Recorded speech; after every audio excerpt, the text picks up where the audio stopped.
I'm Donald Margulies. I'm a living playwright. I live in New Haven, Connecticut.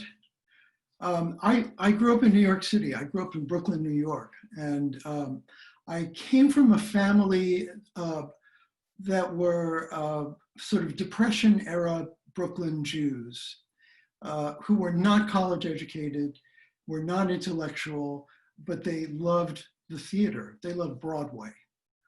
And consequently, they introduced me and my brother to Broadway when we were pretty young. I think I was about 9 years old when they took us to see my first play, which was Herb Gardner's A Thousand Clowns on Broadway with Jason Robards Jr.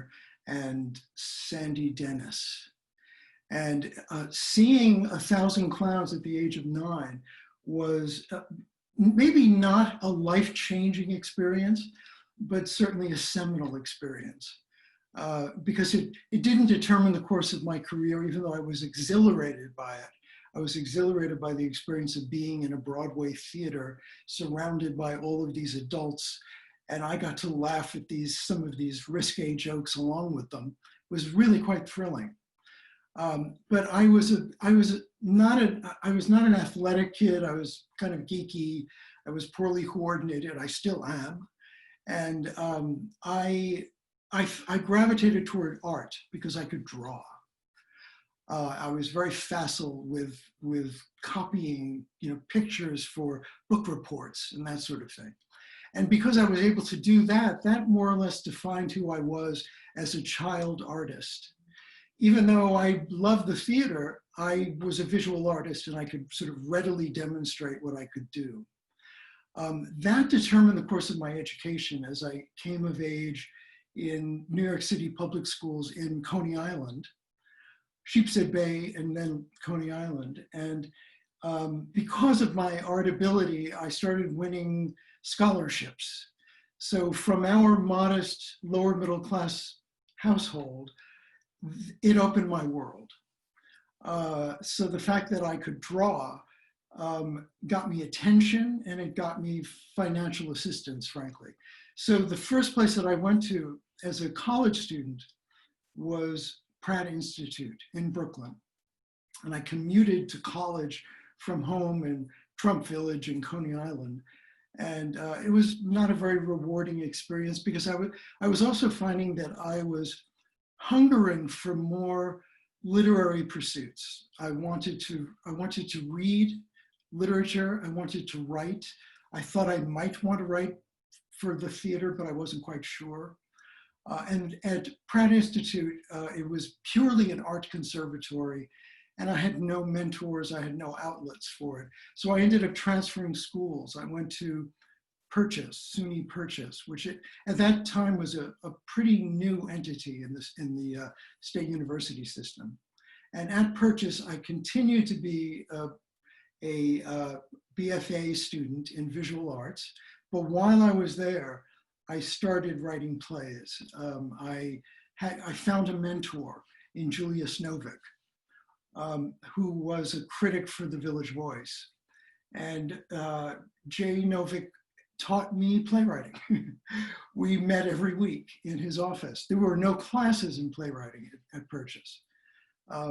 And that was really the beginning of my education. While I was at Purchase, I was one of the founders of something we called the Playwrights Workshop Theater, which was forged in a little room in the basement of the Purchase Library. And it was there that I saw my first produced one-act play. And mind you, I was still a BFA student in visual arts at the time, but it was the night that I saw this little play that I wrote performed in front of all of my peers and friends that I decided I wanted to be a playwright. So when I left Purchase, I worked for a little while as a graphic designer. And I did well at it. I enjoyed it. I did book design and magazine layouts and all of that sort of thing. And while I was doing that, I also briefly, very briefly, attended a graduate school program at Brooklyn College. I didn't last in that program. This was a long time ago, way ago. And way before Mac Wellman really made it a fantastic institute. After I graduated from Purchase and was working freelance as a graphic designer, and had a very brief, ignominious career as a graduate student in creative writing, I left that MFA program, and I found through Julius Novick, Jeffrey Sweet, who at that time was putting together a playwrights unit at a place called the Encompass Theater. And it became my virtual graduate program. So many of us were there who were really just starting out. And it was in that group that I met Jerry Stiller and Ann Mira, who were also participants in that group as performers and writers. And Ann and Jerry gave me my first paying job as a writer, which enabled me to quit my day job as an art editor at Scholastic magazines. And really from that point forward, and I'm now talking 40 years ago, I've worked as a writer professionally. It took a couple of years, not that many years, but a couple of years for me to have my New York debut off Broadway at the Jewish Repertory Theater, which had commissioned for $100 a one-act play that I wrote that was adapted from a Delmore Schwartz short story called In Dreams Begin Responsibilities. And that play became something called Luna Park, which was produced under the umbrella title of Delmore. It was produced in conjunction with Schwartz's own play, Shenandoah, which is really a curiosity more than a play. And that was my New York debut in a tiny theater in the 14th Street Y in 1982. And a few months after that, I had another production of another kind of early work that is not published for good reason, called Resting Place, which was done at Theater for the New City. And then things sort of progressed. One of the things that I learned, and which served me well, was that there is no single arrival for a writer in the theater. At least in my situation, there were so many milestones, but they didn't really give me the launch that I'd hoped for. It was all cumulative. It was all sort of herky-jerky, a dotted line more than a straight line. So that, you know, the New York debut, the off-Broadway debut, the off-Broadway debut, being taken under the wing of Joseph Papp in 1984 felt like an arrival of sorts, because Joe was such an iconic figure for my generation. He produced a play of mine called Found a Peanut. And so there are all of these little incremental steps that maybe don't all send you to the stratosphere, but they really do enable you to build confidence and credibility as you make your way through the theater. I've been teaching for about 30 years at Yale University. And my students very often will ask me when they graduate from Yale if they should go into a graduate program. And my advice tends to be, I make some exceptions sometimes, but tends to be, take your time, try to find your way, try to find like-minded people, create your own community, your own workshop with like-minded people, or even people who simply challenge you and are not like-minded. And you know, that really gave me the confidence and the security of having others in a community of artists who became very invested in each other's progress. We learned from each other's mistakes. We took pleasure in each other's successes. We were goaded on by others' successes. And it was a very healthy organism that replaced a graduate program for me. And it was It was invaluable. So my advice to people starting out after leaving college is try to find your way before you make a stab at a graduate program. I think that if you have the routine of meeting with people on a regular basis, and you give your life structure when it may feel very amorphous and very directionless. It's very useful to be able to do that and to begin to rely on and build a community of your own. I've been a very fortunate playwright. I've worked with some extraordinary actors and directors, and I tend to fall in love when I do cultivate a relationship with an actor or a director. And I'm a pretty monogamous guy. So, I've worked with Laura Linney for a few times. And, encountering Laura when she was unknown and she had just graduated from Juilliard and came into audition for my play Sight Unseen at Manhattan Theater Club Stage 2 in 1991-2, I guess it was 92. And it was one of those extraordinary auditions where you lean forward and you're suddenly saying, who is this girl? I just knew, and I'm using Laura as an example, of an actor who just somehow got my writing in such an instantaneous way, which was thrilling. So Laura did do the original production of Sight Unseen in a supporting role. She played the German art critic Greta. And 12 years later, she did the Broadway revival of Sight Unseen in the leading role of Patricia. So, that kind of coming full circle is very gratifying. I've worked with Daniel Sullivan many, many times for the last 22 years. It's a relationship I absolutely cherish. So cultivating those kinds of relationships and beginning to write with people in mind is a very useful tool. When I was trying to find a play that was fulfilling a commission for the Geffen Playhouse, it became Time Stands Still, and I was struggling with it. And I was riding Metro North into New York from New Haven and gave myself a little exercise, which was to imagine a space that it might exist on a stage. And it was a loft. And then I began to ask questions about who lived in this loft. And I decided there was a photographer. And then I decided it was a woman photographer. And then I decided, well, what if she is a photographer who photographs conflict in the world?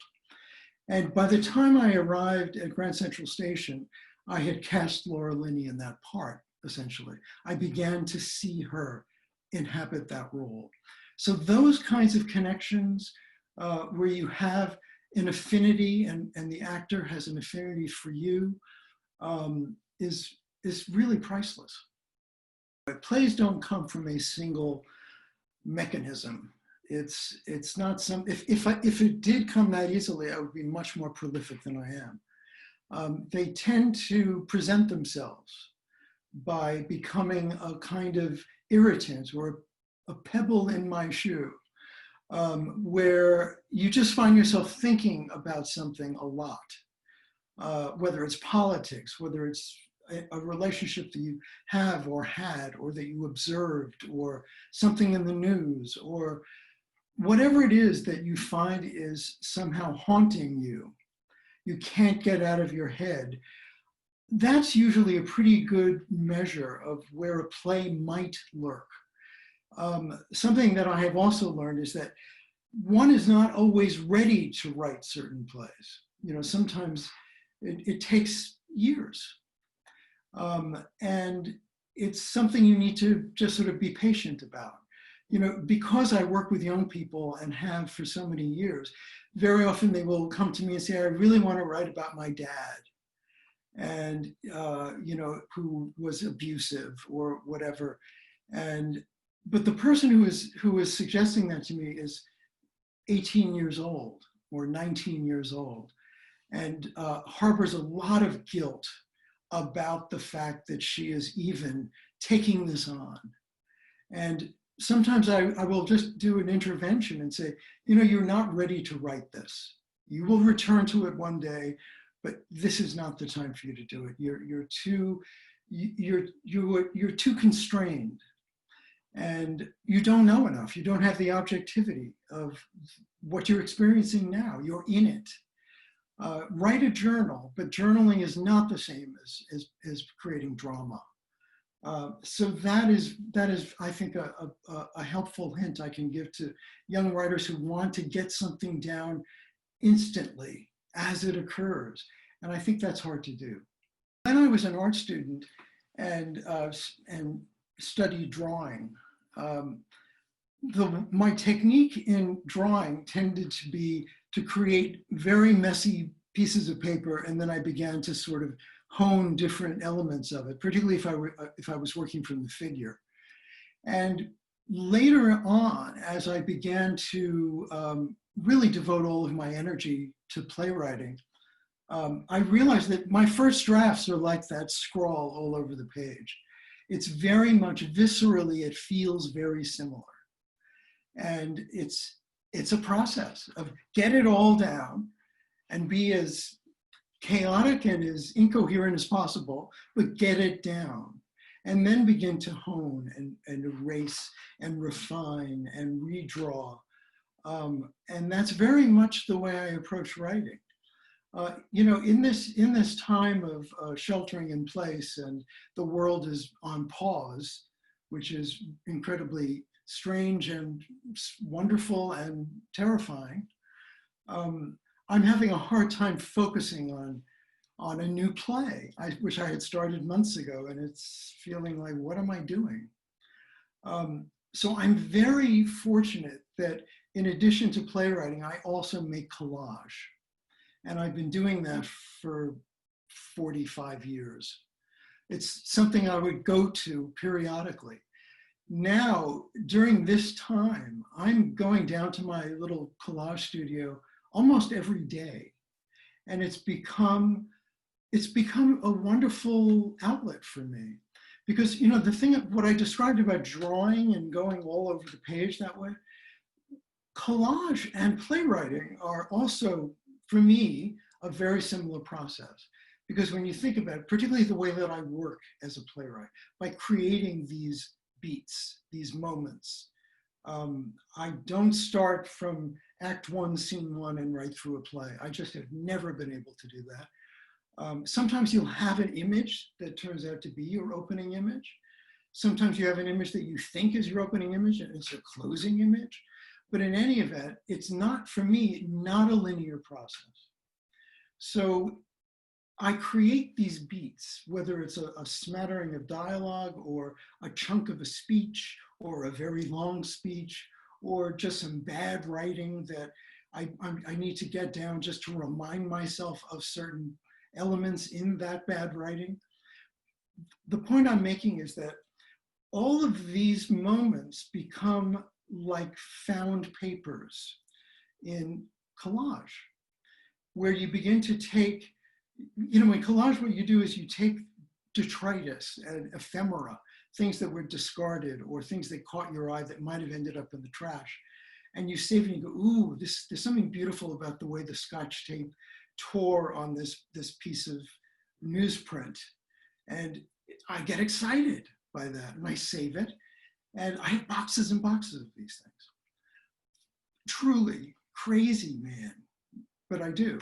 So what I begin to do is take those moments and begin to create new stories, new relationships between these pieces of paper, which for me is very much like playwriting, where you take a beat, you put it here, and it doesn't work there, well then try it over here.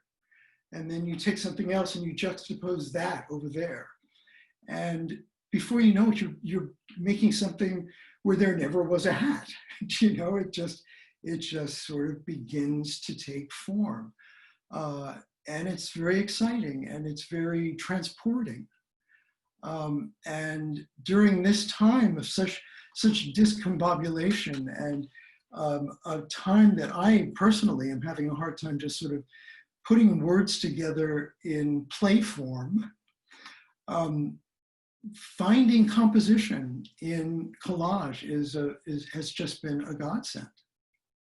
Actually, here's one now, excuse me. The birth announcement that I made when my son was born 28 years ago. Everybody is in the same boat. I really don't mean to bellyache about any of it. I mean, some people are losing their livelihoods, and it's dire. The fact that, a man who's been writing plays for 40 years is sort of taking a hiatus while the world is on pause is not, it's not a problem in the scheme of things. And so, yeah, I don't really have advice other than do something other than bang your head against the wall. My history with the model apartment is really torturous, frankly. It's been sort of my problem play.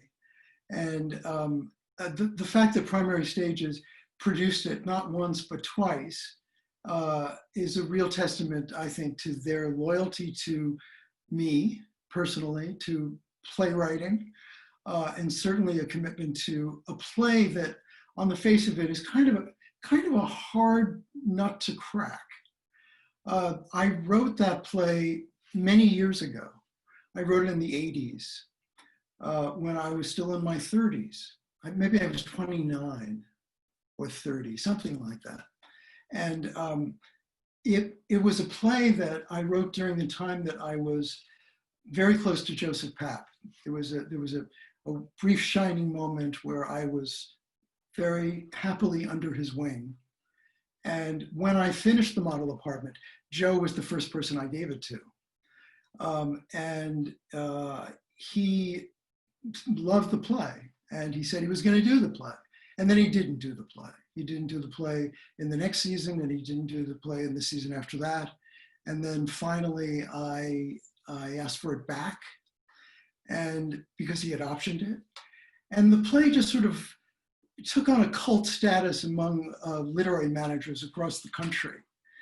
And it was caught the fancy of Mame Hunt on the West Coast. And Mame took it to the LA Theater Center. And they ended up premiering the play in 1988. And it was a very, well, ultimately a troubled production. And I wasn't happy with it. And the play disappeared after that. In 1995, Primary Stages, my friends at Primary Stages, remembered the play and asked if they could produce it. And they did. And that too turned out to be a star-crossed production, where it was agony. But we had to replace an actor after the play opened to what was probably still one of the strongest reception I ever received critically. And so the play was suddenly on the map, but we had to replace an actor in it. And we replaced that actor with someone, a friend of the company, who went on script in hand for the duration of the run, except for maybe the last weekend when he was finally off book. But it was painful, because here was a play that people were now anticipating. They heard about it, they read about it. The word of mouth was strong, but they were not seeing the play as intended. And we also opened at a time where we couldn't move it anywhere. So even though it may have had legs, we never were able to figure that out.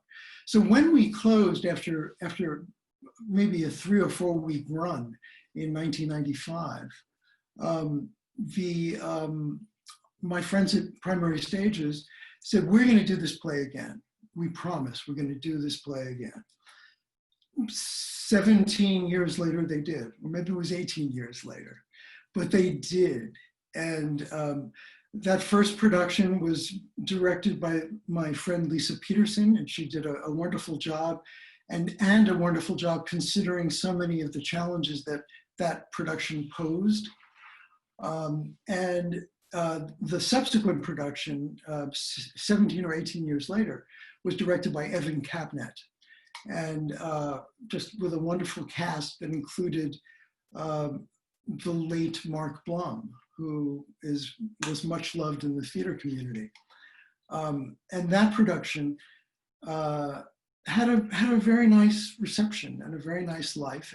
It continues to be one of my highly regarded and least produced plays. You know, I change things as I go with a new play, where it's like the paint is still wet, and I feel that or the clay has not congealed yet, where it's more malleable for me. With a revival, it's not that I'm precious with it, but I feel that that work represents what that 30-year-old writer wrote all those years ago. And, you know, he was an interesting writer, and I respect that, and I leave it alone. You know, there may be trims that I make, there may be transitions that I reconsider, but I don't do sort of a total reconsideration of a play. I just have never been able to do that. I sort of accept it for its time, as a product of its time. This is what was on my mind when I wrote that play. This was my skill set when I wrote that play. And I am comfortable with that. It's a strange kind of almost paternal feeling I have toward the writer, or mentorial feeling I have toward the writer who wrote that play. You know, when plays like The Model Apartment are revived, and I'm asked by interviewers, do you ever want to rewrite it? No. In fact, I feel a kind of almost jealousy of the writer who wrote the play in obscurity, and had nothing to lose, and had a kind of fearlessness that only a young writer has, I think, particularly a young unknown writer. And that changes over time. That changes as a career becomes more established and a reputation grows and a body of work grows. It's much more freighted than a young man's work or a young person's work. And so, yeah, I kind of take perverse pleasure in the early work and the messiness of the work. And I try to emulate that, but it's almost impossible to emulate spontaneity. It has to just happen. But it's a very valuable lesson. And, you know, by no means do I feel sadness about it. I think it's really a function of having been around doing this sort of thing for a long time and seeing work that now spans decades. You know, for a long time, The Model Apartment was my favorite problem child. You know, sort of the child who needed closer attention and closer and more love, frankly.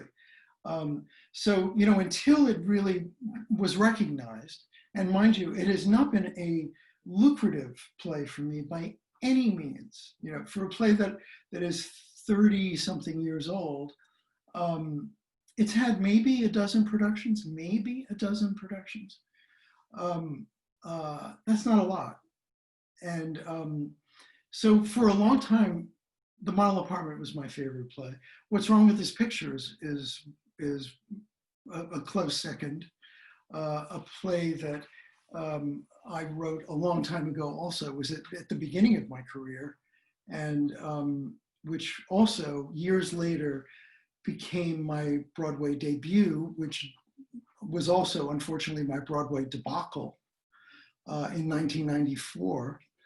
And what's wrong with this picture, really, I hope I get to see it in my lifetime, brought to sort of fulsome life. It hasn't quite happened yet.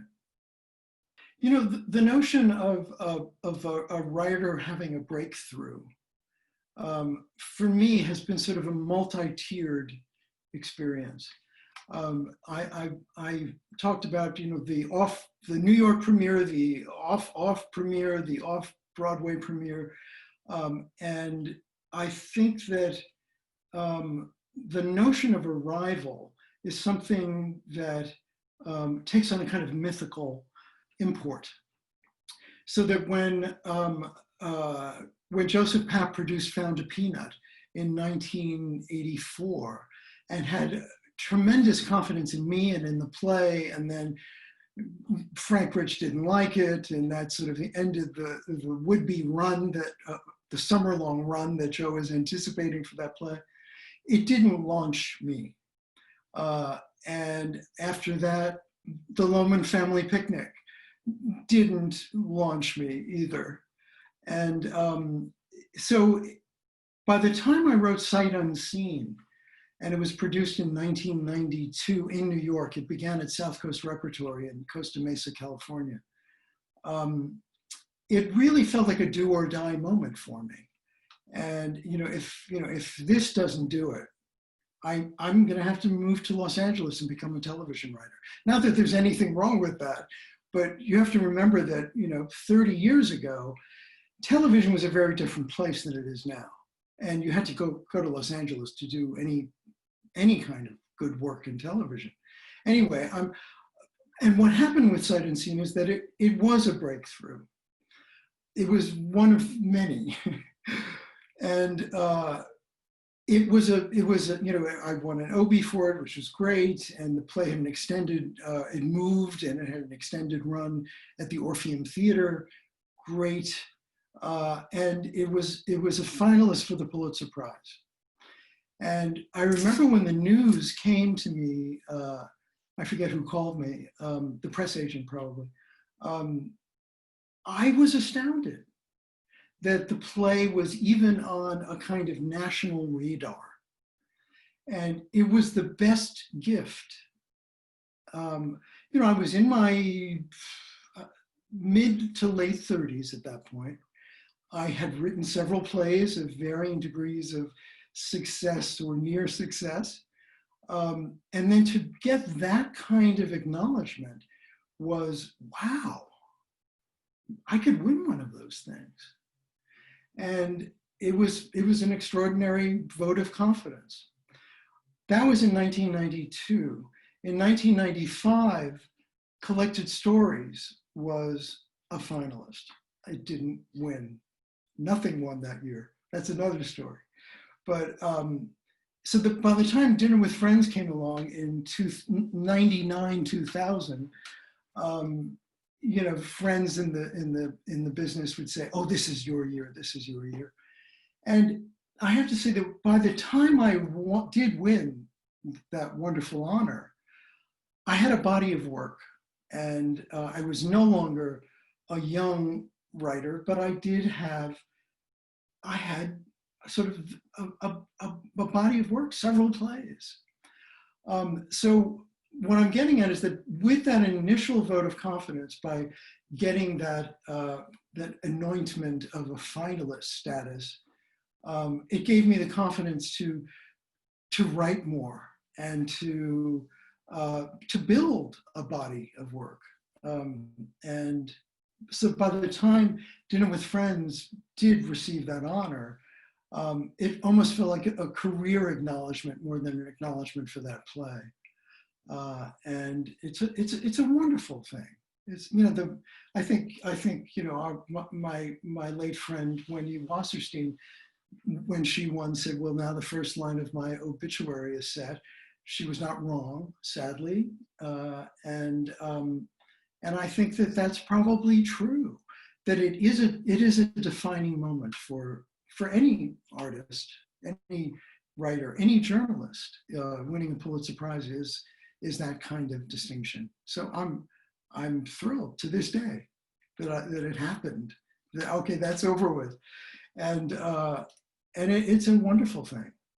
You know, I think when I was starting out, I was very invested in production and getting plays produced. And I began to realize that simply hearing the work was very instructive for me as a writer. You know, being in that writers group, the New York Writers Block that I was part of with Jeffrey Sweet and Jane Anderson and people I'm friends with to this day, that hearing the work, letting it out of your head and bringing it into a room and having actors read it is a very valuable thing. The early productions that I experienced were very threadbare and not fully conceived. And it was sort of a trade-off, frankly. Not fully seeing the play and not really being able to work on it entirely. And so I think that my advice to young writers is hear the work, you know, build a body of work. You know, when students begin to send their work out, if they are applying for a graduate program, and they have one play that they've worked on for most of their college education, I usually say, well, take some time, write another play and put it away, and write another play and put it away, because all of these plays, I guarantee them and you, will be a flawed play. It's a given. It will be flawed. So I think that let them be, and then move on to the next thing that you have to say, or you want to try to say. You know, in my teaching, I talk about the protoplay, meaning the early work of a writer. And when I'm teaching undergraduates, which is what I do, it's the early work of this class. And what is so fascinating to me now that I've seen so many generations of playwriting students now, the protoplay it's sort of the DNA of all the work that will follow. All of the themes, all of the motifs, all of the little familial obsessions and conundrums, and all of that's there in the protoplay. So what I think is useful for young writers starting out is take your time, write multiple flawed plays. Don't just work on a single one, because you're constantly changing, and you're changing in relation to that script. And you may as well bring this new skill set to the next attempt to tell that story, or a version of that story, but leave that one alone. I think that's the most sound advice that I can give. I think that young writers transcend the flawed manuscript and then move on to the flawed production, frankly.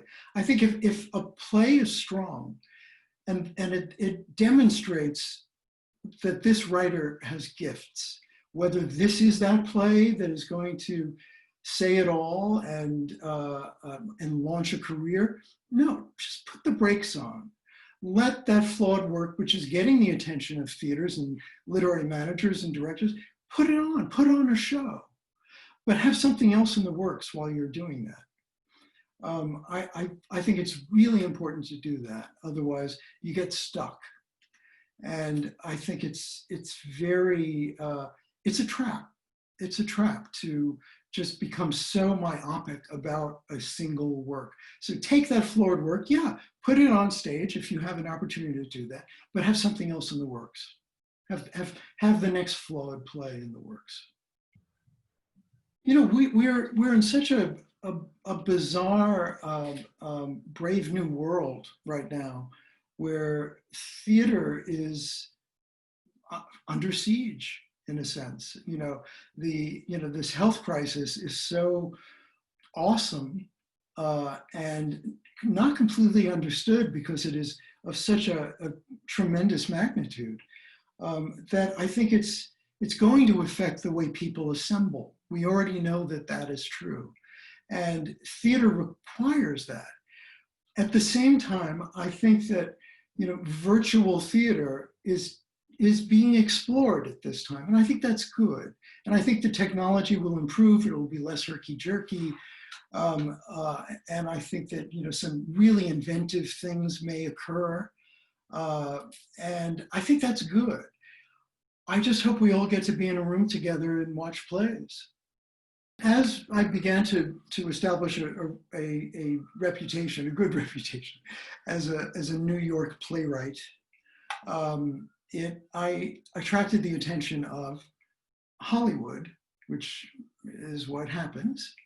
And you know, back in the 80s, I was part of a program that Norman Lear, the legendary Norman Lear, was setting up at Embassy Television in LA, which was to cultivate playwrights and basically have them write for television. So I was part of a discrete group of guinea pigs who were given a little bit of money and told to go write a TV pilot. That was really my dipping my toe into the whole film and television world. Because the truth is that even with the career that I have enjoyed, and I've been very lucky, I have had to subsidize my life in the theater by being a writer for hire in Hollywood. And that is something I am, it's not a secret. I'm proud of the work I've done as a writer for hire. Much of the work that I've done for film in particular has been adaptation of taking a novel or a biography or a nonfiction book or an article, a magazine article, and finding a drama in it, finding a way to dramatize something that on the face of it seems impenetrable and undramatizable. I find a great challenge in that. And so I've done a fair amount, I've done a lot of that actually. I've written something like 26 unproduced screenplays for which I was paid. I refer to these as playwriting grants because they've enabled me to stay with it as a playwright. And adaptation is it's fun. I find it fun. I'm currently adapting a novel by a novelist named Kent Harif, a book called Benediction, which came to me, strangely enough, from Italy, where Kent Harif is sort of a cult writer.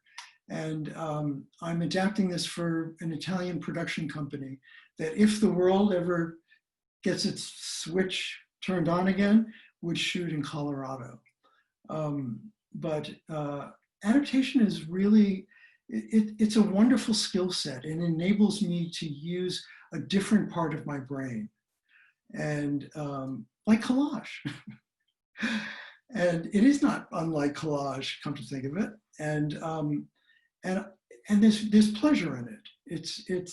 It's a challenge, and it's like solving a puzzle. So yeah, that's a whole other topic, but it's part of the package, I think, of being a writer being a dramatist at this time in our history and in our industry, and now that everything is in flux, we'll see where it all goes.